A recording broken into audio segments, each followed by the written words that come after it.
जय हिंद साथियों, स्वागत है आपका self study classes Vishwamit Jain YouTube channel में। दोस्तों, आज के इस वीडियो में हम पढ़ने वाले हैं हिंदी साहित्य में आदिकाल के लगभग 100 प्रश्न, यानी कि आदिकाल का हम नामकरण पढ़ेंगे। आदिकाल की महत्वपूर्ण जितनी भी रचनाएं एग्जाम में पूछी जाती हैं वो पढ़ेंगे। आदिकाल की पंक्तियों को पढ़ेंगे। ठीक है, तो यहाँ पर आदिकाल की मेन जितने भी प्रश्न आपके बनते हैं एग्जाम में, उन प्रश्नों के बारे में पढ़ने वाले हैं और मस्ती से पढ़ेंगे, एक नंबर ट्रिक से पढ़ेंगे। ठीक है, तो पूरा वीडियो आपको जरूर देखना है, वीडियो को लाइक करना है। सुबह 9:30 बजे रोज ट्रिकी वीडियो आता है।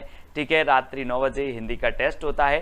तो आप किसी भी एग्जाम की तैयारी कर रहे हैं, बने रहें self study classes Vishwamit Jain YouTube channel के साथ। दोस्तों, लगभग 60 से 70 वीडियो आपके हिंदी साहित्य ट्रिकी वीडियो डल चुके हैं। आप प्लेलिस्ट में जाकर के अवश्य देखें, है ना। प्लेलिस्ट में हिंदी साहित्य का इतिहास ट्रिक्स करके एक प्लेलिस्ट बनी है, वो देखें और ज्वाइन मेंबर बन के चैनल को सपोर्ट जरूर कर सकते हैं। ठीक है, तो दोस्तों वीडियो को लाइक करें, शेयर करें और बने रहें अंत तक। आदिकाल को वीर गाथा काल नाम किसने दिया है? तो ये चीज तो सभी को पता है लगभग, तो जल्दी से अगर आपसे बन रहा है तो उत्तर आपको बता देना है कि सर आदिकाल को जो वीर गाथा काल नाम दिया है वो दिया है रामचंद्र शुक्ल ने, यानी ये नंबर आपका बिल्कुल सही हो जाएगा। और यहां पर आया है वीर और यहां पर आया है राम, है ना। तो राम कैसे पुरुष थे? बोले सर वीर पुरुष थे, है ना। कैसे थे? वीर पुरुष। तो वीर गाथा काल कौन बोलेगा? रामचंद्र शुक्ल, यानी ये नंबर आपका बिल्कुल सही हो जाएगा। ठीक है, अगला है दोस्तों, आदिकाल को सिद्ध सामंत काल किसने दिया? सिद्ध सामंत काल बताना है दोस्तों। और आपको पता है कि जो पंडित लोग होते हैं, पंडित, इनके पास सिद्धि बहुत होती है, होती कि नहीं होती? अब आप लोगों को ही बताना है। पंडितों के बाद सिद्धि होती है, ये सिद्ध पुरुष होते हैं। तो ये सिद्ध सामंत काल कौन बोलेगा? कौन बोलेगा? कोई पंडित ही होगा, यानी कि पंडित राहुल सांकृत्यायन। इन्होंने कहा कि ये तो सिद्ध सामंत काल है, पंडित को तो सिद्धि ही दिखेगी, है ना। तो वो सिद्ध सामंत काल बोला इन्होंने। ठीक है, अगला देखो दोस्तों, आदिकाल को संधि काल एवं चारण काल किसने कहा? संधि काल और चारण काल। जैसे ही संधि की बात आती है दोस्तों, तो आपने रामायण देखी होगी, है ना। देखिए ना सभी ने रामायण, कि नहीं देखी? बोले सर रामायण देखी है। रावण से बार बार बोला जा रहा था कि आप संधि कर लो राम से और चरण पकड़ लो राम के, बार बार बोलते थे ना। जितने भी दूत जाते थे, अंगद गया तो उसने कहा कि आप संधि कर लो, चरण पकड़ लो, अभी भी मौका है। किसके? राम के। तो ये संधि काल और चारण काल कौन बोलेगा? कौन बोलेगा? कोई राम ही आएंगे, यानी कि राम कुमार वर्मा। ठीक है, इन्होंने दोस्तों 750 से 1000 के काल को बोला संधि काल और 1000 के बाद के काल को चारण काल नाम दिया। किसने? राम कुमार वर्मा जी ने। ठीक है, ऐसे याद रखेंगे। अगला है दोस्तों, आदिकाल को बीज वपन काल नाम किसने दिया?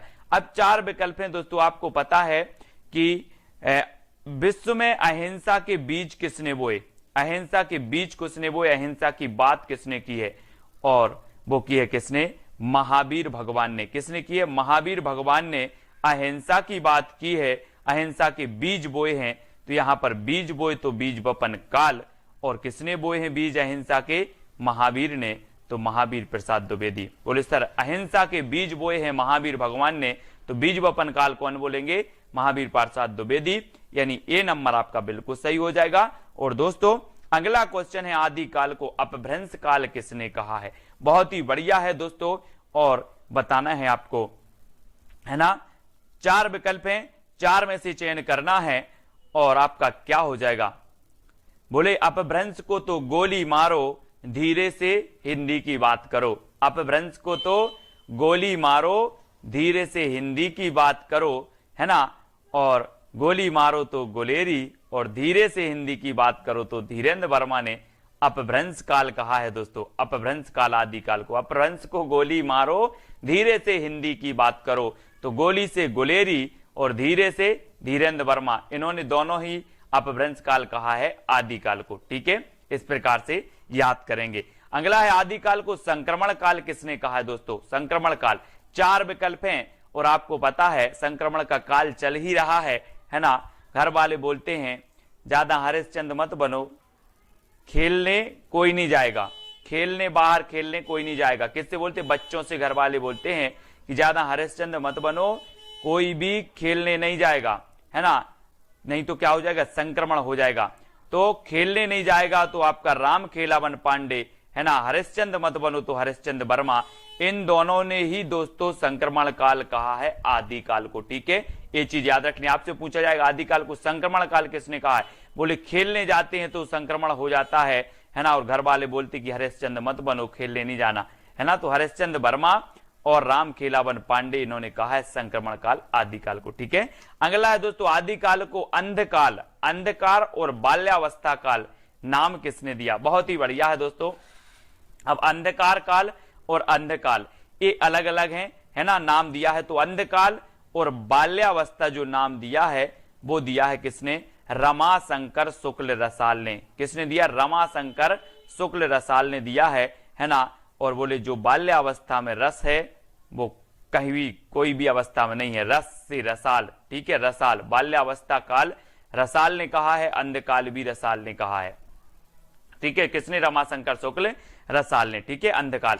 अगला दोस्तों आदिकाल को वीर काल किसने कहा है, बोले सर दुनिया में पूरे विश्व में वीर लोगों की बहुत इज्जत की जाती है ना। जो वीर होते हैं पूरे विश्व में उनका नाम होता है, उनकी क्या बचती है ना, उनकी सत्ता होती है। तो ये वीर आया है तो वीरों की सत्ता कहां होती है, वीरों का नाम कहां होता है, विश्व में होता है। तो वीर काल कौन बोलेगा, विश्वनाथ प्रसाद बोलेंगे। कौन बोलेंगे, विश्वनाथ प्रसाद। इस प्रकार से अगला है दोस्तों आदिकाल को चारण काल नाम किसने दिया, चारण काल। अब चार विकल्प हैं। अपन लोग बोलते ना कि श्री राम के चरणों में गिर परे, क्या परे, गिर परे। तो चारण काल कौन बोलेंगे, चारण काल। गिर परे तो ग्रियर्सन, है ना, चरणों में गिरना है, हमें चरणों में गिरना है, श्री राम के चरणों में गिरना है। तो चारण काल किसने, चरणों में गिर, चरणों में गिर तो ग्रियर्सन, चरणों में गिर तो ग्रियर्सन ने कहा चारण काल। और संधि काल और चारण काल किसने, राम कुमार वर्मा ने भी कहा है। ठीक है, अगला दोस्तों आदिकाल को आदिकाल नाम किसने दिया। तो आदिकाल नाम दिया तो बोले सर आदिकाल का जो उदय हुआ वो एक बार हुआ, हजारों बार नहीं होता। क्या नहीं होता, आदिकाल का उदय एक बार होता है, उसे ही हम आदिकाल बोलते, हजारों बार नहीं होता। तो आदिकाल जो नाम दिया वो हजारी प्रसाद द्विवेदी ने दिया। बोले ये आदिकाल है, आदिकाल है, एक बार नहीं मैं हजार बार बोल सकता हूं ये आदिकाल है। किसने कहा, हजारी प्रसाद द्विवेदी ने हजारों हजार बार कहा आदिकाल। ठीक है, तो इस प्रकार से आदिकाल बी नंबर आपका बिल्कुल सही हो जाएगा। आदिकाल को आधार काल किसने कहा दोस्तों, आधार बताना। यहां पर आया है आधार और किसने कहा है, किसने कहा है, तो यह से याद रख लेना मोहन का आधार कार्ड, मोहन का आधार कार्ड। ठीक है, मोहन का आधार कार्ड, इस प्रकार से। ठीक है, तो मोहन से हो जाएगी मोहन अवस्थी और आधार से आधार काल। ठीक है, आधार काल या फिर आधार कार्ड किसका, मोहन का। तो मोहन अवस्थी ने कहा है आधार काल। ठीक है, इस प्रकार से याद रखेंगे। अगला है आदिकाल को पुरानी हिंदी का काल नाम किसने दिया, पुरानी हिंदी।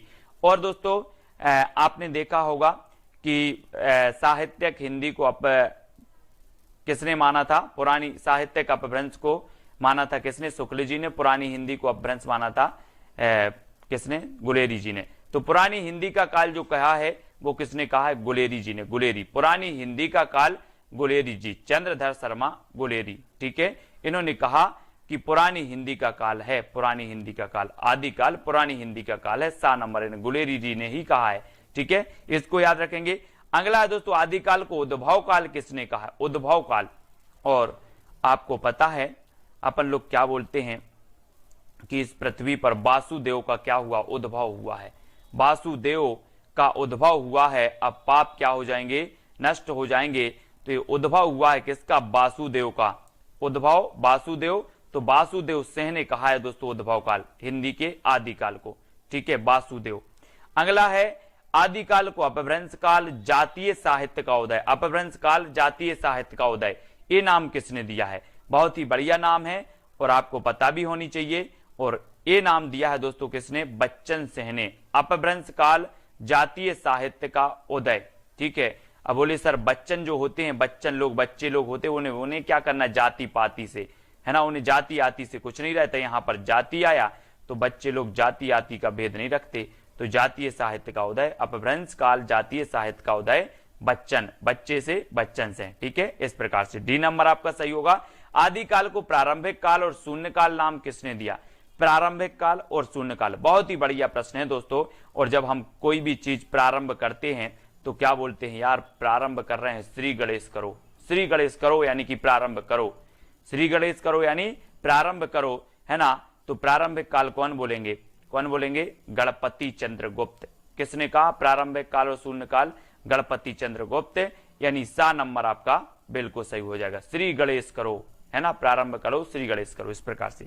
अगला है आदिकाल को वीर प्रशस्ति युग नाम किसने दिया। वीर प्रशस्ति विश्वनाथ प्रसाद मिश्र ने, हजारी प्रसाद द्विवेदी ने, गणपति चंद्र गुप्त ने, या फिर विजयेंद्र स्नातक ने। दोस्तों आपको पता है कि वीर लोग ही विजय होते हैं, वीर लोग ही क्या होते हैं, विजय होते हैं, है ना।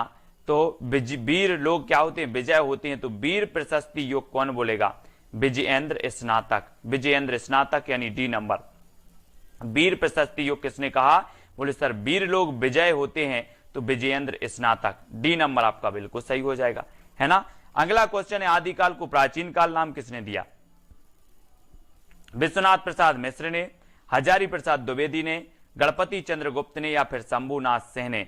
तो आदिकाल को प्राचीन काल जो नाम दिया है वो किसने दिया है। और आपको पता है दोस्तों, आपसे बोले कि आप किसकी पूजा करते हैं, तो बोले हम शंकर जी की करते हैं। आपके पापा किसकी करते, शंकर जी की। आपके दादा किसकी करते, शंकर जी की। अरे बोले सर बात बिल्कुल नहीं करो, हमारे घर में प्राचीन काल से ही शंभुनाथ की पूजा करते आ रहे हैं। शंभु, है ना, बोलते हैं ना श्री जय शंकर जी को, शंभु, है ना।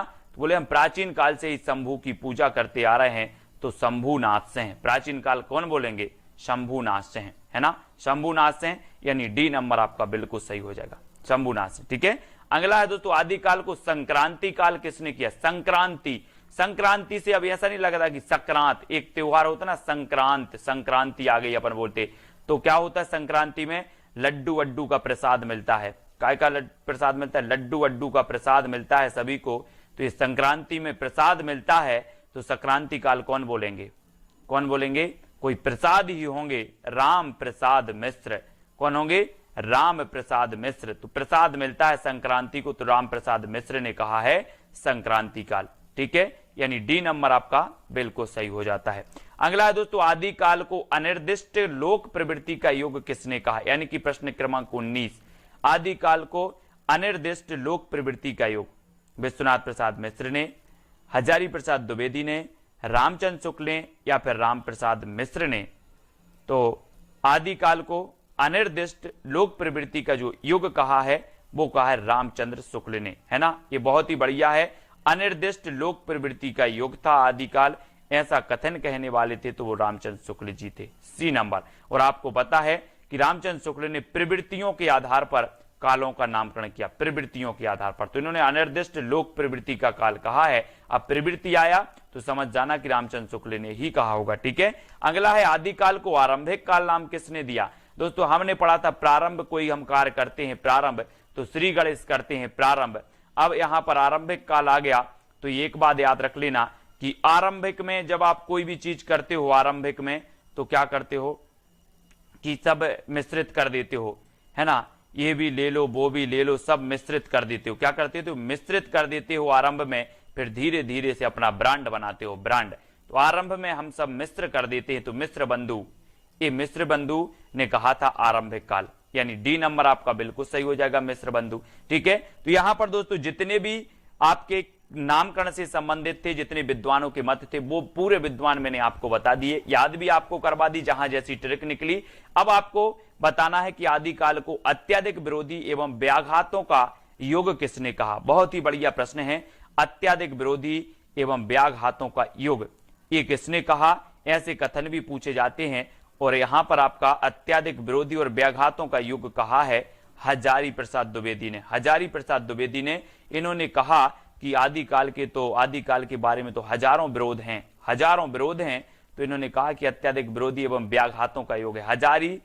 हजारों विरोध हैं, तो हजारी ने कह दिया कि अत्यधिक विरोधी एवं व्याघातों का युग, इसको याद रख लेना। ठीक है। कितने विरोध हैं, हजारों, तो विरोधी एवं व्याघातों का युग कौन बोलेगा, हजारी प्रसाद द्विवेदी। ठीक। परमाल रासों के रचनाकार कौन है। दोस्तों एक चीज बताना, परमाल मतलब क्या होता है, पर मतलब दूसरों का, माल मतलब सामग्री या कुछ भी, तो परमाल और दूसरों का अगर माल चुराना है तो क्या करना पड़ेगा, जगना पड़ेगा। ये चोर लोग क्या करते हैं, दूसरों का माल चुराते हैं तो वो रात में जगते हैं। जग से बनेगा आपका जगनिक, और क्या चुराते हैं, परमाल, दूसरों का माल चुराते हैं चोर रात में जग कर, तो जगनिक। ठीक है, परमाल चुराना है तो जगना पड़ेगा, तो जगनिक।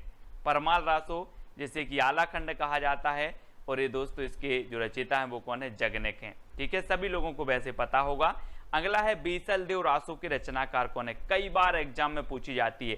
जब भी आदिकाल की बात आती है तो दो रचनाएं पूछी जाती है, एक तो पृथ्वीराज रासो, दूसरी बीसल देव रासो। ये दो रचनाएं पूछी जाती है हमेशा। ठीक है, तो बीसल देव रासो के आपको बताना है 2 सेकंड में। और दोस्तों आपको पता है कि बीसल देव रासो के रचनाकार कौन है, वो है नरपति नाल। नरपति, और नरपति दोस्तों कितने होते हैं, है ना, 20 नहीं होते, बोले 20 पति नहीं होते, एक पति होता है ना, 20 पति नहीं होते, 20 क्या नहीं होते, पति नहीं होते, तो नरपति, 20 नरपति नहीं होते, एक होता है। ठीक है, तो बीसल देव रासो के रचनाकार कौन होंगे, नरपति नाल। ठीक है, और ये अजमेर के शासक से संबंधित थे दोस्तों, है ना, ये जो बीसल देव राशि है, और ये गीति काव्य माना जाता है ना, इसको आपको याद रखना है। अगला है कीर्ति लता के रचनाकार कौन है, कीर्ति लता।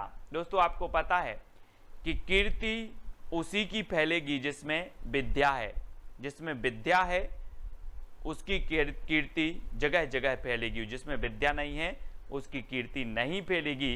तो ये जो कीर्ति फैलेगी कब फैलेगी, जब विद्या है तो विद्यापति, है ना, तो कीर्ति लता विद्यापति। ठीक है, विद्या है तो कीर्ति फैलेगी, तो कीर्तिलता विद्यापति। और दोस्तों आपको पता होगा कि विद्यापति जी की कितनी रचनाएं थी, एक तो थी इनकी कीर्ति लता, ठीक है, कीर्ति लता, और एक थी इनकी कीर्ति पताका। कौन सी थी, कीर्ति पताका, और एक थी दोस्तों इनकी पदावली। ठीक है, तो ये इनकी रचनाएं थी 3, तो पद लता पताका, पद लता पताका, ऐसे याद रखेंगे, पद लता पताका। तो ये 3 रचनाएं आपको याद रखना है, और जिसमें विद्या है उसकी कीर्ति फैलेगी, इस प्रकार से याद भी करेंगे। ठीक है, वर्ण रत्नाकर के रचनाकार कौन है, दोस्तों आपको पता है, आप वर्ण लिखते हो, वर्ण, है ना, जैसे आ अनार का, आ आम का, ये क्या कहलाते, वर्ण। तो वर्ण आप अंधेरे में पढ़ोगे कि ज्योति में पढ़ोगे, वर्ण अंधेरे में नहीं पढ़ना है, हमें ज्योति में पढ़ना है, ज्योति यानी कि उजाले में पढ़ना है, तो वर्ण हमें ज्योति में पढ़ना है, तो ज्योतिरीश्वर ठाकुर, है ना। वर्ण रत्नाकर के रचनाकार कौन होंगे, ज्योतिरीश्वर ठाकुर, यानी कि जो विकल्प नंबर आपका बी है वो बिल्कुल सही हो जाएगा। अब मैं कभी पूछूं आपसे वर्ण रत्नाकर, बोले सर वर्ण तो हमें ज्योति में पढ़ना है, तो ज्योतिरीश्वर ठाकुर। ठीक है, अगला है राउलवेल की रचनाकार कौन है। दोस्तों आपको ट्रिक भी बताना है, कौन सी अच्छी ट्रिक लगी है वो कमेंट में बताना है। वीडियो के लास्ट में एक चैलेंज प्रश्न दिया जाएगा, तो उसका उत्तर भी आपको बताना है। ठीक है, राउलवेल, बेल समझते हैं आप दोस्तों, बैल बजा दी, बोले यार बैल बजा दी बड़ा रोड़ा है। कभी कभी आप जब सोते हो, कभी कभी आप सोते ही हो और कोई बेल बजा दे तो सोने में रोड़ा बन जाती है। कौन, सोने में रोड़ा बन जाती है बेल, सोने में रोड़ा बन जाती है बेल, तो राउल बेल, और बेल बन जाती है क्या, रोड़ा, तो राउल बेल की रचनाकार कौन होंगे, रोड़ा कवि। रोड़ा कवि यानी कि यह नंबर आपका बिल्कुल सही हो जाएगा। ठीक है, आपने कभी कभी अनुभव किया होगा दोस्तों, जैसे ही आप सोए और किसी ने बेल बजा दी बाहर से, तो रोड़ा बन जाती है आपके सोने में, तो रोड़ा कवि की है राउल बेल। ठीक है, अगला है ढोला मारूरा दूहा की रचनाकार कौन है। दोस्तों आपको पता है कि ढोला से बनेगा ढोल, और ढोल वही बजा सकता है जो ढोल बजाने में कुशल है, ढोल बजाने में जो कुशल है वही ढोल बजाएगा, तो ढोला मारूरा दोहा के रचनाकार कौन होंगे, कुशल लाभ, है ना। ये देखो ढोल बजा रहे हैं क्योंकि ये क्या है, कुशल हैं ढोल बजाने में, है ना, तो ढोल से ढोला मारूरा दूहा, और ढोल वही बजाएगा जो कुशल है, तो कुशल लाभ। ठीक है, यानी कि जो सी नंबर है वो आपका बिल्कुल सही आंसर होगा। अगला है दोस्तों विजयपाल रासो के रचनाकार कौन है। 4 विकल्प हैं, और आपको पता है दोस्तों आपने गदर फिल्म देखी होगी, गदर फिल्म देखी है, सनी देओल अकेले, और सनी देओल क्या करते हैं, विजय प्राप्त करने के लिए नल उखाड़ देते हैं। विजय प्राप्त करने के लिए क्या उखाड़ देते हैं? नल। ये देखो हाथ में, ये विजय प्राप्त करने के लिए इन्होंने नल उखाड़ दिया, तो विजय से बनेगा विजयपाल रासो, और नल उखाड़ दिया तो नल्ल सिंह भाट। नल्ल सिंह भाट, बोले नल उखाड़ दिया, है ना। विजय प्राप्त करने के लिए नल उखाड़ दिया तो नल्ल सिंह भाट की रचना है, कई बार पूछी भी गई है। ठीक है, अगला है पृथ्वीराज रासो के रचनाकार कौन है दोस्तों? पृथ्वीराज रासो। और आपको पता है ये पृथ्वी है और ये इसका एकमात्र उपग्रह कौन है? चंद्रमा। तो यहाँ पर पृथ्वी आया है तो इसका उपग्रह भी कहाँ पर आएगा? यहाँ उपग्रह आ जाएगा।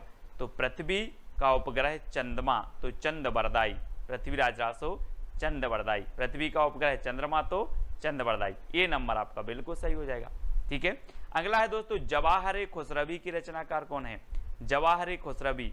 और आपको पता है कि जो जवाहर, हीरा, मोती, जवाहर ये किसके पास होंगे? गरीब के पास कि अमीर के पास? ये देखो, ये जवाहर हैं, हीरा, मोती, जवाहर, और ये जवाहर जो होंगे वो किसके पास होंगे? अमीर व्यक्ति के पास होंगे कि गरीब व्यक्ति के? तो आपने बिल्कुल सही आंसर पहचाना है कि सर अमीर के पास होंगे।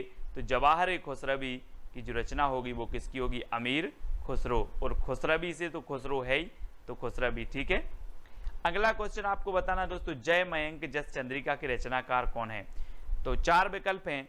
और आपको पता है दोस्तों कि जब एक पत्नी अपने पति के लिए करवा चौथ का व्रत रखती है, एक पत्नी अपने पति के लिए करवा चौथ की व्रत रखती है, और जब ये चल्ली में से वह चांद को देखती है तो चांद कैसा नजर आता है? मधुर। कैसा नजर आता है? मधुर। तो मधुकर, है ना। मयंक मतलब भी चंद्रमा होता है, और चंद्रमा की चंद्रिका को जब पत्नी देखती है तो जो चंद्रिका है वो कैसी नजर आती है? मधुर। तो मधुकर, है ना। जय मयंक जस चंद्रिका कैसी नजर आ रही है? मधुर से मधुकर। ठीक है, जय मयंक जस चंद्रिका नजर आ रही है मधुर, तो मधुकर। ठीक है, यानी कि जो सा नंबर है वो आपका बिल्कुल सही हो जाएगा, सा नंबर। ठीक है, अगला है खुमान रासो के रचनाकार कौन है? दोस्तों आपको पता है खुमान मतलब होता है दीर्घायु। खुमान मतलब क्या होता है? दीर्घायु, लंबी आयु। ठीक है, लेकिन खुमान रासो, खुमान एक पदवी भी थी शिवाजी की, है ना। इन्हें खुमान की पदवी दी गई थी। और खुमान रासो के जो रचनाकार होंगे वो कौन होंगे? दलपति विजय। खुमान से बनेगा दोस्तों आपका गुमान। और हम बोलते ना कि गोरे रंग पे ना इतना गुमान कर। कभी कभी कोई दल का पति विजय प्राप्त करता है तो उसे गुमान हो जाता है, गुमान। तो गुमान से खुमान, गुमान से खुमान, है ना। दल का पति अगर विजय हो जाता है तो उसे गुमान हो जाता है, तो खुमान। तो खुमान रासो के रचनाकार दलपति विजय। ठीक है, इस प्रकार से आपको याद रखना है। दोहा कोश के रचनाकार कौन है? दोस्तों आपको पता भी तो है। आप बोलोगे सर दोहा सुनाओ, सर दोहा सुनाओ, तो सर से सरहपा और दोहा सुनाओ से सो दोहा कोश, है ना। ट्रिक अगर मैं इधर लिख दूं कि ट्रिक सर दोहा सुनाओ, दोहा सुनाओ, सर से सरहपा, दोहा से दोहा कोश, तो दोहा कोश के रचनाकार सरहपा। ठीक है, अगला है श्रापकाचार के रचनाकार कौन है? हिंदी की प्रथम रचना मानी जाती है दोस्तों। और ये जो श्रापकाचार है, आपको पता है कि जैन धर्म में व्यक्ति जब भगवान के पास जाता है तो श्रावक बन के जाता है भगवान के पास, है ना। और भगवान को क्या बोलता है? देव। तो श्रावक जाता है किसके पास? देव के पास। श्रावक बनकर जाता है व्यक्ति देव के पास। तो श्रापकाचार के रचनाकार कौन होंगे? देवसेन। ये देखो, ये व्यक्ति श्रावक बनकर गया है किसके पास? भगवान या फिर देव के पास। ठीक है, तो श्रावक बन के जाना है देव के पास। तो श्रापकाचार के रचनाकार देवसेन। 933 इसका रचना काल माना जाता है, 933 ईस्वी। ठीक है, श्रापकाचार की ओर प्रथम रचना है हिंदी की। अगला है बुद्धिरास के रचनाकार कौन है? बुद्धिरास। दोस्तों आपको पता है कि हम बोलते हैं कि वो बुद्धिशाली लोग हैं, बुद्धिशाली लोग हैं।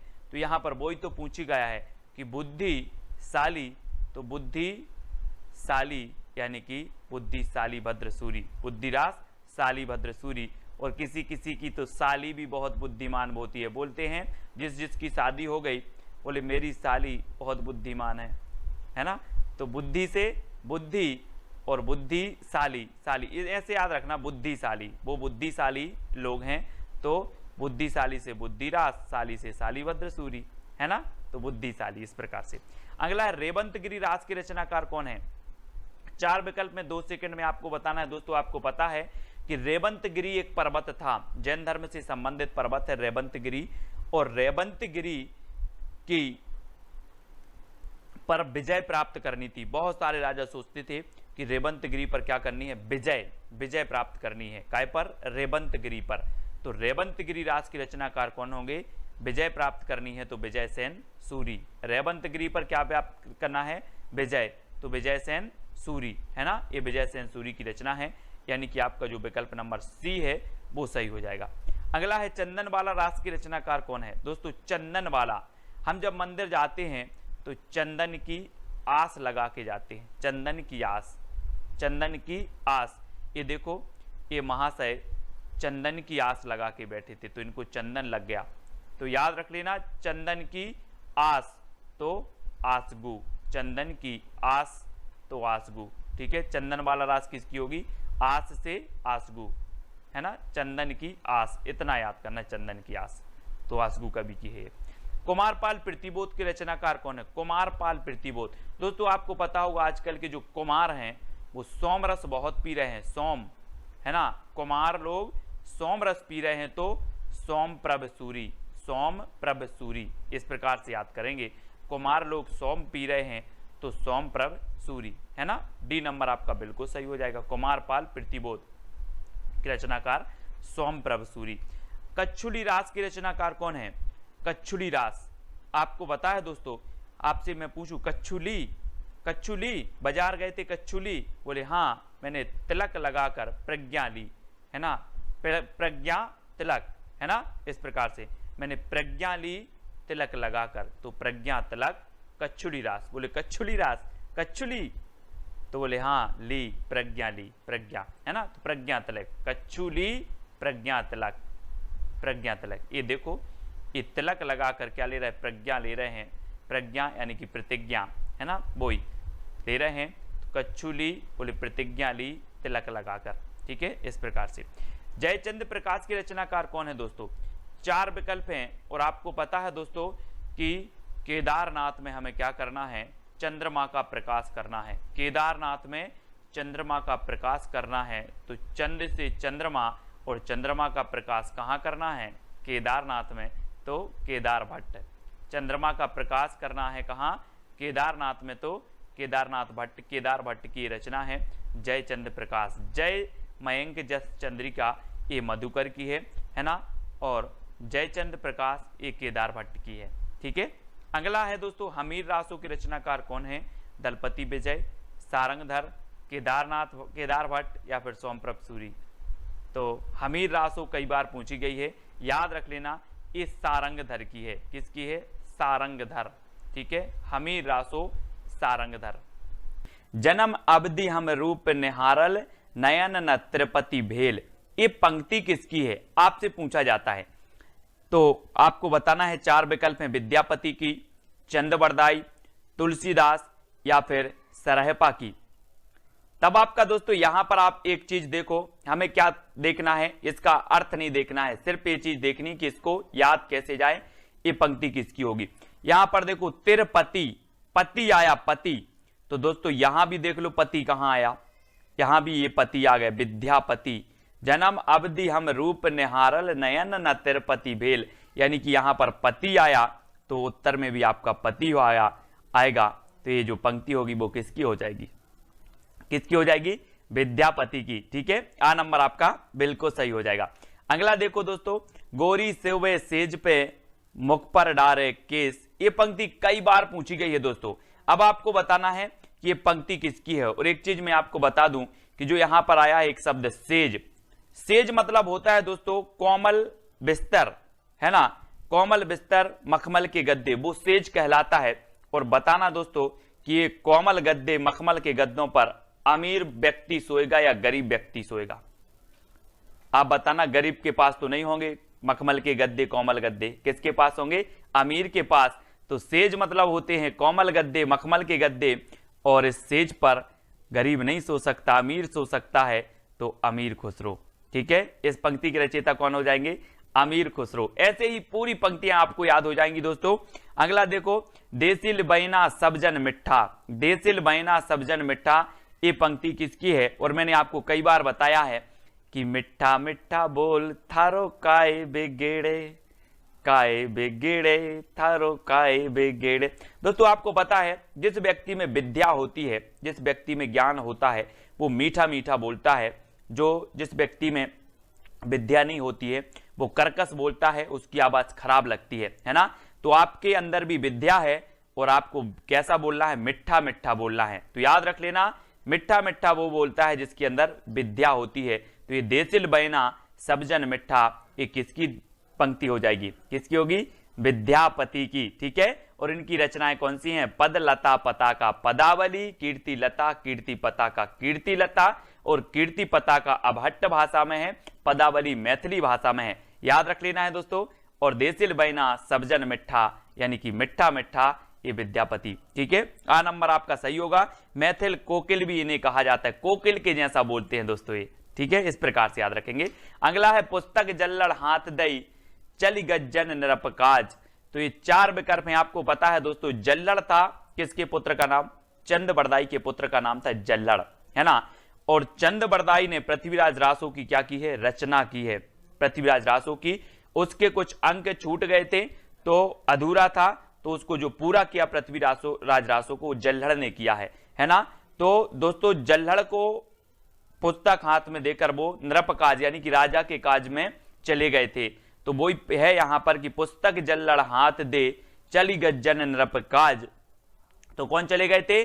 चंद बरदाई। और जल्लड़ नाम था चंद बरदाई के पुत्र का, इसलिए इस पंक्ति के जो रचयिता होंगे वो कौन होंगे? विकल्प नंबर बी, यानी कि चंद बरदाई। ठीक है, इसको याद रखेंगे। हिंदी के प्रथम महाकवि कहे जाते हैं चंद बरदाई। और दोस्तों अगला है, जह मन पवन न संचरई रवि सशिला है पवंस, तहि बच चित विसाम करू सरहे कहाय ओवेश। तो यहां पर देखो दोस्तों, बहुत ही अच्छे से पंक्ति पढ़ना है। और यहां पर आ रहा है सरहे कहाय, मतलब सरहे मतलब सरहपा, है ना। तो सरहे से क्या बनेगा आपका? सरहपा। तो देखो सरहपा कौन सा है? डी नंबर, है ना। जह मन पवन न संचरई रवि सशिला है पवंस, ये यहां पर आ गया आपका सरहे। और सरहे को हमने पकड़ लिया और सरहे से बनेगा सरहपा। तो ये पंक्ति किसकी हो जाएगी? किसकी होगी? सरहपा। सरहपा यानी डी नंबर आपका बिल्कुल सही हो जाएगा। ठीक है, हिंदी के प्रथम कवि माना है राहुल सांकृत्यायन ने सरहपा को, है ना। और इनकी एक बहुत ही प्रसिद्ध रचना है कौन सी? दोहा कोश। इनको याद रखेंगे। अगली पंक्ति आपको बताना है दोस्तों, जोई जोई पिंडे सोई ब्रह्मांडे। ये पंक्ति किसकी है? बहुत ही बढ़िया पंक्ति है, पूछी भी जाती है दोस्तों। और मैं आपको बता दूं कि ऐसा माना जाता है कि जिन 5 तत्वों में जल, वायु, अग्नि, पृथ्वी एवं आकाश से यह ब्रह्मांड बना है, उन्हीं 5 तत्वों से यह पिंड यानी कि शरीर भी बना है। इस प्रकार जो कुछ ब्रह्मांड में है वही सब पिंड में भी अवस्थित है। यत पिंडे तद ब्रह्मांडे, इसलिए इस पिंड को ब्रह्मांड का लघु रूप भी कहा जाता है।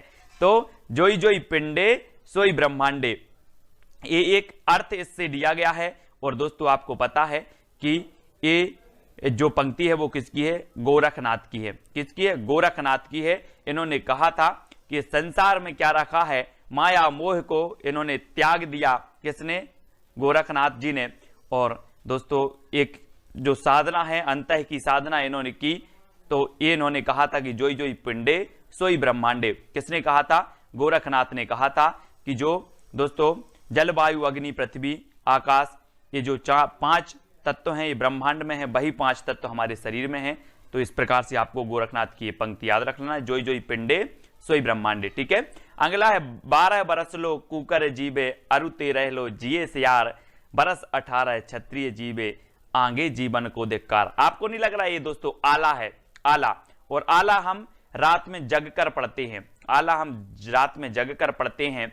और इस पंक्ति के जो रचयिता होंगे वो कौन होंगे? जगनेक। क्योंकि ये कहां से ली गई है पंक्ति? आलाखंड से, आलाखंड से ली गई है। ठीक है, आलाखंड या जिसे परमाल रासो कहा जाता है, परमाल रासो, है ना। और 12 बरस लो कुकर जीबे अरु 13 लो जिए सियार, बरस 18 क्षत्रिय जीबे आगे जीवन को धिक्कार। ठीक है, तो ये आला से तो जगने का आपसे बन जाएगा। नेक्स्ट है गोरख जगायो जोग भक्ति भगायो लोग। दोस्तों यहां कंफ्यूजन होता है बहुत सारे लोगों में, यहां आ गया गोरख और यहां पर भी आपका अगर ऑप्शन में गोरख दिया होता तो आप गोरखनाथ लगा देते, लेकिन याद रख लेना ये पंक्ति बहुत ही बढ़िया है। गोरख जगायो जोग भक्ति भगायो लोग, ये गोरखनाथ ने नहीं कही, याद रख लेना। ये किसने नहीं कही? गोरखनाथ ने नहीं कही है, ये कही है तुलसीदास ने, यानी कि बी नंबर। अब एक चीज याद रख लेना, खुद के बारे में थोड़ी बोलेंगे कि गोरख जगायो जोग भक्ति भगायो लोग, गोरखनाथ नहीं बोलेंगे ना, कोई दूसरा व्यक्ति बोलेगा। तो गोरख जगायो जोग भक्ति भगायो लोग, ये पंक्ति जो है वो तुलसीदास की मानी जाती है। इसको याद रख लेना, हमेशा पूछी जाती है दोस्तों। क्यों पूछी जाती है? क्योंकि इसमें आप कंफ्यूजन होंगे और आप गलत करके आएंगे, तो इसको याद रखेंगे। ठीक है, अगला है माधव हम परिणाम निराशा। माधव मतलब दोस्तों श्री कृष्ण को कहा जाता है माधव, और बोले माधव हम परिणाम से निराश हैं। बोले क्यों हो बेटा निराश? तो कहा कि आपने सबको विद्या दी है, मुझे बिल्कुल भी विद्या नहीं दी, मुझे बिल्कुल भी विद्या नहीं दी, इसलिए माधव हम परिणाम निराशा। क्या नहीं दी? विद्या नहीं दी। तो इसके जो रचयिता होंगे वो कौन होंगे? विद्यापति। अब याद रख लेना, माधव हम परिणाम निराशा। बोले बेटा क्यों पर निराश हो? विद्या नहीं दी, तो विद्या से विद्यापति। इस प्रकार से पंक्तियों को मस्ती से याद करते जाएंगे।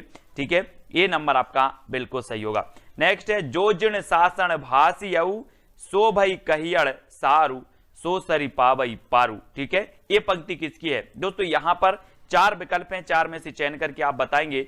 और यहां पर जिण शासन दिया है। जिण, जिण मतलब होता है दोस्तों भगवान, भगवान का पर्यायवाची है जिन। ठीक है, जिन कहा जाता है, और जैन धर्म में आपको पता है भगवान को जिन कहा जाता है, और भगवान का जो शासन है उसे जिन शासन कहा जाता है। ठीक है, अब यहां पर देखो कि जो जैन धर्म से संबंधित ग्रंथ लिखा है वो श्रापकाचार लिखा है, देवसेन ने हिंदी की प्रथम रचना है, आपको पता है। और दोस्तों जिन मतलब होता है भगवान या फिर देव, तो यहां पर भी आपका देव आएगा, देवसेन। ठीक है, जिन मतलब क्या होता है? भगवान। और जिन शासन भाषी ये पंक्ति में आ रहा है, तो यहां पर भी आपका देवसेन आएगा। और देवसेन की रचना श्रापकाचार है, और यहां पर इन्होंने कहा कि जिन शासन है ना। इस प्रकार जैन धर्म में जो शासन है उसे जिन शासन कहा जाता है, भगवान के शासन को। ठीक है, तो देवसेन ये आपका सा नंबर बिल्कुल सही होगा। इनकी जो रचना है वो कौन सी है दोस्तों? श्रावकाचार। कौन सी है? श्रावकाचार। और 933 इसका रचना काल माना जाता है, ये चीज भी आपको याद रखनी है। ठीक है, तो जिन से आपको याद रखना है एक सेती पट्टा, एक नीली पट्टा, एक तिलक जनेऊ, एक लंबी जटा। अब देख लेना दोस्तों, एक सेती पट्टा, फिर एक नील पट्टा, फिर एक तिलक जनेऊ, एक लंबी पट्टा, इतनी चीजें हैं, सब क्या हो गई? चरपट हो गई। सब क्या हो गई? चरपट हो गई। तो इस पंक्ति के रचयिता कौन होंगे? बोले सर एक सेती पट्टा, एक नील पट्टा, एक तिलक जनेऊ, एक लंबी जटा, सब क्या हो गई? चरपट हो गई। वो अपन बोलते ना चौपट हो गया यार, सब ये सब चरपट हो गया। तो इस पंक्ति के जो रचयिता होंगे वो कौन होंगे? चरपटनाथ। कौन होंगे? चरपटनाथ। हुआ ना याद आपको, है ना? क्या हो गई? ये चरपट हो गई। तो चरपटनाथ यानी बी नंबर आपका बिल्कुल सही होगा। अगला है दोस्तों बोलई बाहुबली बलवंत लोह खंडितऊ गर्बियु अहंत। इस पंक्ति के रचयिता कौन है? 4 विकल्प हैं, और आपको पता है दोस्तों ऊपर आया है पंक्ति में बाहुबली, और जो भरतेश्वर बाहुबली रास है ये पंक्ति किसकी, ये रचना किसकी है? भरतेश्वर बाहुबली रास। तो आप जल्दी से बताओगे सर ये तो शालिभद्र सूरी की है। गणपति चंद्रगुप्त ने भरतेश्वर बाहुबली रास को हिंदी की प्रथम रचना माना, और शालिभद्र सूरी को प्रथम कवि माना, आपको पता होगा। और यहां पर बाहुबली आया, तो बाहुबली से हमने लगाया कि ये भरतेश्वर बाहुबली रचना भी है, और वो रचना किसकी है? शालिभद्र सूरी की है। तो बाहुबली आया तो ये शालिभद्र सूरी की ही पंक्ति हो जाएगी, यानी सा नंबर आपका बिल्कुल सही होगा। ठीक है, तो इस प्रकार से अपन को दोस्तों याद करते जाना है। जामत पच्छई संप जई सामति पहली होई, मुंज भड़ई मृलाल बलई बेहन न बैठे कोई। इसके बताना बहुत ही बढ़िया पंक्ति है दोस्तों, याद रख लेना है। और ये जो पंक्ति है वो किसकी है जल्दी से बताना दोस्तों। आपको पता होगा मेरू मतलब होता है क्या? पर्वत। मेरू मतलब क्या होता है? पर्वत। और आपने देखा होगा कि हमारे विभिन्न जो भगवान हुए हैं वो पर्वत पर तपस्या करने गए, तपस्या करने गए। अब इसका अर्थ नहीं लेना कि पंक्ति का क्या है, मैं सिर्फ याद करवा रहा हूं। ठीक है, जामति पच्छई संपजई सामति पहली हुई, ये कहां गए? पर्वत पर तपस्या करने गए दोस्तों भगवान। और इन्होंने कहा कि जो आज मैं तपस्या करने यहां आ गए हूं, ऐसी मति हमारी पहले हो जाती। कौन बोल रहे हैं? मेरु यानी कि पर्वत, है ना। तो इस प्रकार से याद रखेंगे। और ये मेरु तुंग की रचना है ना। ये कई बार पूछी गई, इसको याद रख लेना दोस्तों। जामति पंचई संपजई, सामति पहली होई, मुंज भड़ई मृलाल बलई, बेहन ना बैठे कोई। ठीक है, तो ये सा नंबर आपका बिल्कुल सही हो जाएगा। अगला है प्रिय पृथ्वीराज नरेश जोग, बज्जिए केस सुदेश। ये पंक्ति किसकी है दोस्तों? अब देखना यहां पर क्या आया है, 4 विकल्प में से आप चयन करके बताएंगे। और यहां आया है पृथ्वीराज। क्या आया है? पृथ्वीराज। और पृथ्वीराज रासो तो चंद्रबरदाई की रचना है कि नहीं? है। तो यहां पर पृथ्वीराज आया है और पृथ्वीराज से सीधा आप चंद्रबरदाई पर पहुंच जाओ। प्रिय पृथ्वीराज नरेश जोग, बज्जिए केस सुदेश। तो ये पंक्ति किसकी हो जाएगी? चंद्रबरदाई की। कैसे याद किया? बोले हमने पृथ्वीराज को पकड़ा शब्द को, और शब्द को पकड़ा और हमने देखा कि पृथ्वीराज रासो तो चंद्रबरदाई की रचना। ठीक है, इस प्रकार से। नेक्स्ट है बोलई कुयल अंबेयम कलिलाई कलिलाई, काकड़ी चंचरी रूढ़ रोटई। ये पंक्ति किसकी है दोस्तों? आपको पता है कि यहां पर आया है क्या? कली। और आपको दोस्तों पता होगा कि पुष्प में क्या होती है? पुष्प की कली। आप बोलते ना पुष्प की कली, और आपने कली को पकड़ लिया, कली लाई। और कली किसकी होती है? पुष्प की। तो ये पंक्ति किसकी हो जाएगी? किसकी हो जाएगी? पुष्पदंत की हो जाएगी। ठीक है, पुष्पदंत यानी सा नंबर आपका बिल्कुल सही होगा। ये अपने आप को क्या बोलते थे? अभिमान मेरु बोलते थे। कौन? अभिमान मेरु बोलते थे, पुष्पदंत। और दोस्तों बोलई कोयल अंबेयम कलिलाई, काकड़ी चंचरियो रूढ़ रोटई, है ना। तो शब्द को थोड़ा सा पकड़ते जाना है। कली, अब आप कभी नहीं बोलोगे, एक कलिलाई आएगा जहां पर आप बोलोगे कली तो किसकी होती है? पुष्प की होती है। तो ये पुष्पदंत। ठीक है, इस प्रकार से। अब दोस्तों मेरा जोबना नबेलरा भयो है गुलाल, पंक्ति किसकी है? अब दोस्तों ऐसे ही आपको पंक्तियां याद करनी है, क्योंकि ये महत्वपूर्ण पंक्तियां हम ले रहे हैं जो एग्जाम में पूछी गई हैं। ठीक है, और मेरा जोबना नबेलरा भयो है गुलाल। अब एक चीज बताना दोस्तों कि अगर किसी अमीर व्यक्ति के पास कोई ललना होता है या किसी बच्चे का जन्म होता है, तो अमीर व्यक्ति क्या करता है? गुलाल उड़ाता है, जश्न मनाता है। और किसी गरीब के पास होता है तो पता ही नहीं चलता कि क्या हो गया। ऐसा ही ना। तो मेरा जोबना नबेलरा भयो है गुलाल उड़ाओ। क्या उड़ाओ? गुलाल। तो यहां पर आया है दोस्तों गुलाल, गुलाल उड़ा रहे हैं और ये अमीर लोग उड़ा रहे हैं। तो ये किसकी होगी? अमीर खुसरो। मेरा जोबना नबेलरा भयो है गुलाल। ठीक है, तो सा नंबर आपका यहां अमीर खुसरो बिल्कुल सही हो जाएगा, है ना, सी नंबर। अब दोस्तों ये सिर्फ अपनी याद करने की ट्रिक है, इसके अर्थ पर बिल्कुल नहीं जाना, मैं आपको कई बार बोल चुका हूं। ठीक है, सहजे थर कर बारुणी साध, ये पंक्ति किसकी है दोस्तों? 4 विकल्प हैं और यहां पर आया है आपका बारू। तो उत्तर में भी क्या आ जाएगा दोस्तों?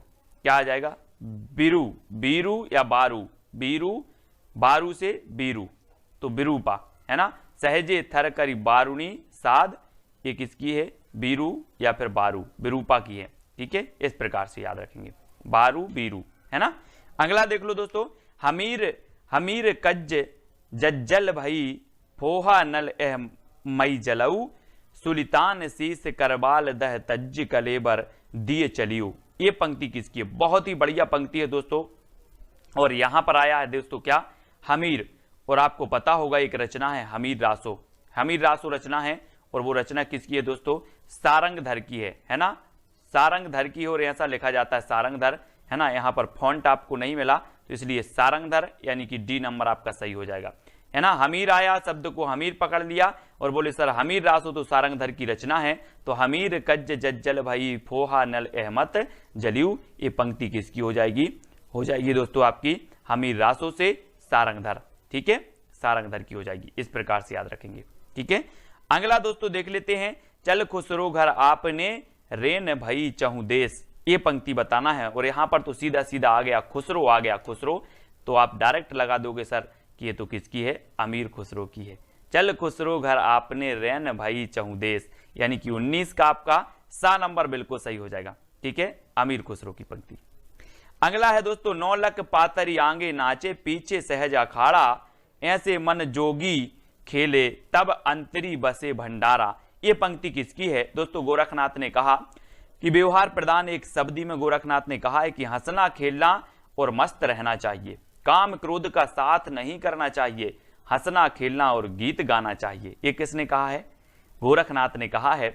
और ये गोरखनाथ की पंक्ति है, 9 लख पातरी आंगे नाचे पीछे सहज अखाड़ा, ऐसे मन जोगी खेले तब अंतरी बसे भंडारा, है ना। तो ये पंक्ति गोरखनाथ की है और ये डी नंबर आपका बिल्कुल सही हो जाएगा। आपका आज का पहला प्रश्न है, एक नारी ने अचरज किया, सांप मार पिंजरे में दिया, ज्यों ज्यों सांप ताल को खावे, सूखे ताल सांप मर जावे। अब आपको बताना है दोस्तों ये पंक्ति किसकी है। और जब अचरज किया है, एक नारी ने सांप मार दिया है, तो आपको पता है क्या होगा? समाज में, परिवार में खुसर खुसर चलने लगेगा। आपने देखा होगा परिवार में खुसर खुसर, कोई घटना घट जाती तो खुसर खुसर चलने लगता ना, ऐसा ही खुसर खुसर चलने लगा। जब एक नारी ने अचरज किया और सांप मार पिंजरे में दिया तो खुसर खुसर चलने लगा। तो इस पंक्ति के रचयिता कौन होंगे? ये पंक्ति किसकी होगी? खुसर खुसर चलने लगा तो अमीर खुसरो, यानी डी नंबर आपका बिल्कुल सही हो जाएगा।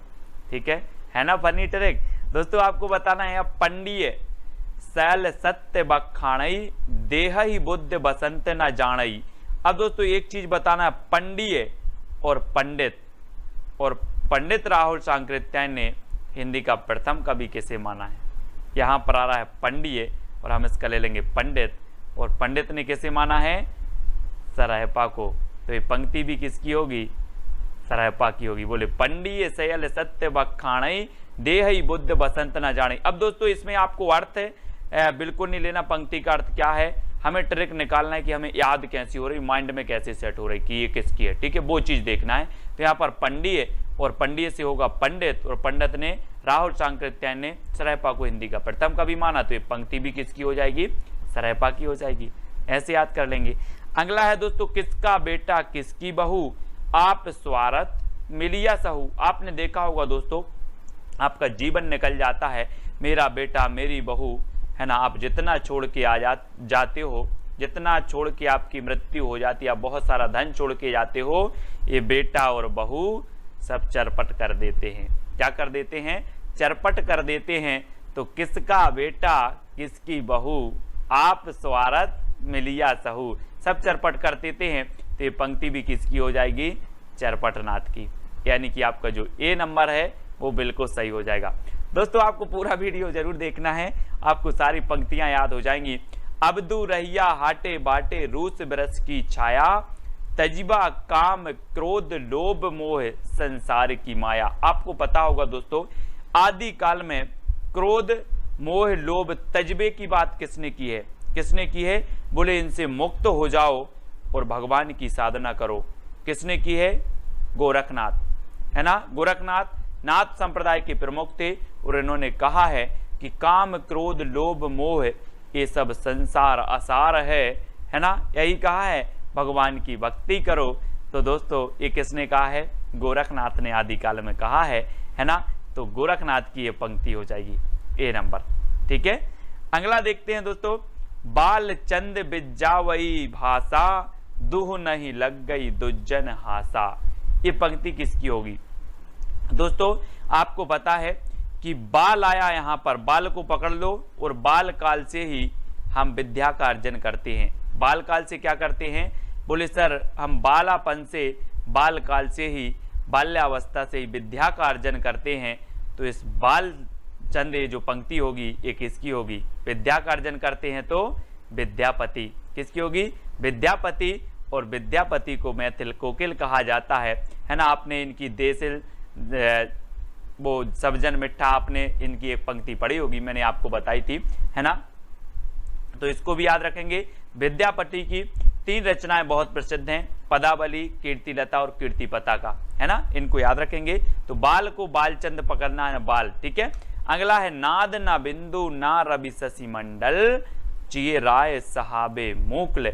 अब दोस्तों एक चीज बताना है, मैं अगर बोलूं कि ना नाद है मेरे सर पे, ना बिंदु है, ना रवि की छाया है, ना शशि की छाया है, कुछ भी नहीं है मेरे सर पर, तो सर पर नहीं है तो पंक्ति किसकी हो जाएगी? सर पर नहीं है तो सरहपा, सर पर नहीं है तो सरहपा। ना नाद है, ना बिंदु है, ना रवि है, ना शशि है, कुछ भी नहीं है मेरे सर पर, तो सरहपा। इस प्रकार से याद रखेंगे, थोड़ी सी हिंट आपको चाहिए और आपको याद हो जाएगा, यानी बा नंबर आपका बिल्कुल सही हो जाएगा। ठीक है, अब दोस्तों अगला है रावण जायऊ जई जही देहि दह मोह एक शरीरू चिंता विये तई यही जड़ली कबड़ू पियाबऊ खीरू। ये पंक्ति किसकी है? यहां पर दोस्तों आपको कुछ नहीं करना है, रावण को पकड़ना है। और कहा जाता है कि राणा जो रावण था वो बहुत सूरवीर था। कैसा था? सूरवीर था, शक्तिशाली था, है ना, सूरी था। तो दोस्तों रावण की बात हो रही हो, रावण कैसा था? सूर था, तो सूर से बनेगा सूरी। क्या बनेगा? सूरी। तो ये पंक्ति किसकी हो जाएगी? सोमप्रभ सूरी की। ठीक है, रावण कैसा था आपको पता भी होगा कि रावण को कोई जीत नहीं सकता था, है ना। और रावण का जब भेद बताया विभीषण ने, तब राम ने रावण का वध कर पाए, है ना। तो इस प्रकार से रावण क्या था? सूरी, सूर था, तो सोमप्रभ सूरी की पंक्ति हो जाएगी। इस प्रकार से याद करेंगे। ठीक है, अगला है दोस्तों 9 लख पातर आगे नाचे पीछे सहज अखाड़ा ऐसे मन ले जोगी खेले तब अंतरी बसे भंडारा। अब यहां पर कुछ नहीं पकड़ना है, एक पद पकड़ना। 9 लख पातर, दोस्तों आपको पता है 9 लाख की पातर, गौर करो इस पे जरा। बोले सर 9 लाख की पातर कैसे हो सकती है? गौर किया आपने? गौर किया तो गोरखनाथ की, ये बनेगा गौर। बोले सर हमने गौर किया तो ये गोरखनाथ की पंक्ति होगी। 9 लाख पातरी, 9 लाख पातरी, गौर किया तो गोरखनाथ की पंक्ति, यानी कि आ नंबर आपका बिल्कुल सही हो जाएगा। ठीक है, हो रहा ना याद? सारी पंक्तियां याद हो जाएंगी दोस्तों। मनहु कला शशिभान कला 1600 बन्निये बाल बैस सासीत समीप अमृत रस पिन्निये। अब यहां पर देखो दोस्तों क्या आ रहा है? शशि और सासी। तो शशि मतलब क्या होता है? चंद्रमा। शशि चंद्रमा का क्या होता है? क्या होता है? अपन ऐसे ही अर्थ नहीं ले रहा है इसका कुछ भी, अपन तो याद करने की ट्रिक निकाल रहा है। बोले सर शशि तो चंद्रमा का पर्यायवाची और यहाँ पर शशि शशि आ गया, तो शशि चंद्रमा का है, तो ये पंक्ति किसकी होगी? चंद्रबरदाई। किसकी होगी? चंद्रबरदाई। मनाहू कला शशि भान कला 1600 बन्नी है, शशि आया शशि, तो शशि चंद्रमा का पर्यायवाची है, तो बोले चंद्रबरदाई, यानी कि सा नंबर आपका बिल्कुल सही हो जाएगा। ठीक है, अगला है दोस्तों सदा तरैये ना बन कूले यारो सदा ना सावन होए स्वर्ग मड़ैया सब काहू को यारो सदा ना जीवे कोई। ये पंक्ति किसकी है? दोस्तों एक चीज बताना कि दूसरों के माल पर माल, यानी कि दूसरों के माल पर सदा सावन होता क्या? नहीं होता। आप एक बार सावन मना लोगे, अगर किसी का आपको माल मिल जाए, किसी की सामग्री मिल जाए, एक बार सावन मना लोगे, सदा सावन नहीं होगा। तो यारो सदा न सावन होए, किसके माल पर माल पर। तो एक पंक्ति कहां से ली जाएगी? परमाल रासो। कहां से? परमाल रासो। और ये नंबर आपका बिल्कुल सही होगा। और परमाल रासो को आलाखंड भी कहा जाता है, और इसकी रचयिता कौन है? जगनेक, है ना। आपने एक पंक्ति पढ़ी होगी, 12 बरस लो कूकर जीवे और 13 लो जिए से आर, बरस 18 क्षत्रिय जीवे आंगे जीवन को धिक्कार, है ना। तो आपको याद रख लेना है दोस्तों कि जब तक जी रहे हैं जग में, है ना, जग में, बोले जी लो रे जग में 12 बरस लो क्षत्रिय जीवे, तो जी लो रे जग में, तो ये 12 बरस लो, ये जगनिक की पंक्ति है। और ये यारो सदा ना सावन हो, परमाल पे सदा सावन नहीं होता, तो परमाल रासो। ठीक है, इसको याद रखेंगे। अगला है ईड़ी पर कोयल कूजई पूजई युवती मड़ोर विधुर वियोगनी ध्रजई कूजई मयड़ किशोर। एक चीज बताना दोस्तों, कोयल कूजई यानी कि कोयल कूकती है। कब कूकती है? जब कोयल कूकती है तो आप समझ जाते हो कि बसंत ऋतु आ गई, समझ जाते ना। तो ये कहां से ली जाएगी? कहां से ली जाएगी? बसंत विलास से कि पृथ्वीराज रासो से? बोले सर बसंत विलास से, क्योंकि कोयल कूकने लगी है तो बसंत आ गया, है ना। यानी कि डी नंबर आपका बिल्कुल सही होगा। कोयल कूजई पूजई युवती मड़ोर, है ना, इस प्रकार से। अगला है दोस्तों पीयू चित्तौड़ न आबियू सावन पहली तीज जोबे बाट बिराहिणी खिण खिण आड़वे खींच। यहां पर चित्तौड़ को पकड़ना है दोस्तों। आपको पता है, आपने चित्तौड़ का नाम सुना होगा, बोले चित्तौड़गढ़ का किला। और चित्तौड़गढ़ का किला ऐसा था दोस्तों जिस पर सब लोग विजय प्राप्त करना चाहते थे, लेकिन विजय नहीं हो पाते थे। विजय की बात हो गई, बोले चित्तौड़ विजय, चित्तौड़ विजय। तो यहाँ पर चित्तौड़ आया और विजय से हो जाएगा दलपति विजय, है ना, याद रख लेना। ये दोस्तों दलपति विजय खुमाल, है ना, खुमाल रासो जो रचना है दलपति विजय साहब की है, और ये चित्तौड़ की बात आई है तो ये पंक्ति किसकी होगी, दलपति विजय की। ठीक है, चित्तौड़ विजय, चित्तौड़ विजय, इस प्रकार से याद रखेंगे। अगला है बज्जिए घोर निशान रान चौहान चहु दिसी, और यहाँ पर चौहान आ गया तो आप आंखें बंद करके किसका लगाओगे, किसका लगा दोगे, बोले सर वो तो किसकी है, बीसल देव रासो, है ना, क्योंकि पृथ्वीराज चौहान और पृथ्वीराज रासो, ये बीसल देव रासो नहीं, पृथ्वीराज रासो, और 7 नंबर आपका ये चंद्रबरदाई की पंक्ति हो जाएगी, बज्जिए घोर निशान रान चौहान चहु देसी, 7 नंबर। ठीक है, अगला है दोस्तों गंगा जमुना मझोरे बहर नाई ताही बुडीली मातंगी पोई आली ले पार गई। ये पंक्ति किसकी है दोस्तों, आपको पता है गंगा और जमुना 2 नदियां हैं, गंगा और जमुना क्या नदियां हैं, 2 से बनेगा डो, 2 से बनेगा डो, तो गंगा जमुना मझोरे डो भी पा, कौन है, डो, ये देखो डो यानी 2 तो डोम्बिपा। ठीक है, गंगा जमुना 2 हैं तो डोम्बिपा, यानी आ नंबर आपका बिल्कुल सही होगा, डोम्बिपा, ऐसे याद रखेंगे। ठीक है, अगला दोस्तों आपको बताना, मैं बता दूं कि पंक्तियों को निकालने की कोई ट्रिक नहीं है, वो तो आपको याद करवाने का एक माध्यम है कि आपको थोड़ी बहुत जो है हिंट मिले और आप सही करके आओ पेपर में, है ना।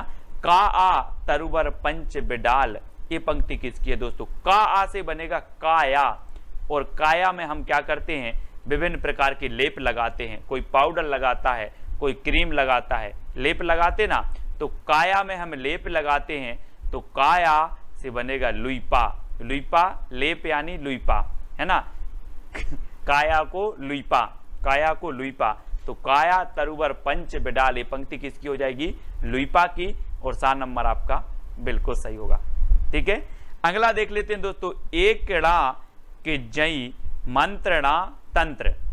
अब ये पंक्ति किसकी, 2 सेकंड में आप बताएंगे, और मैं आपको बता दूं कि जो मंत्र तंत्र होते हैं वो नाक में फूंके जाते हैं कि कान में फूंके जाते हैं, जल्दी बताओ, बोले सर कान में फूंके जाते हैं मंत्र तंत्र, कान में फूंके जाते हैं तो कंडपा, कान में फूंके जाते हैं तो पंक्ति किसकी हो जाएगी, कंडपा की।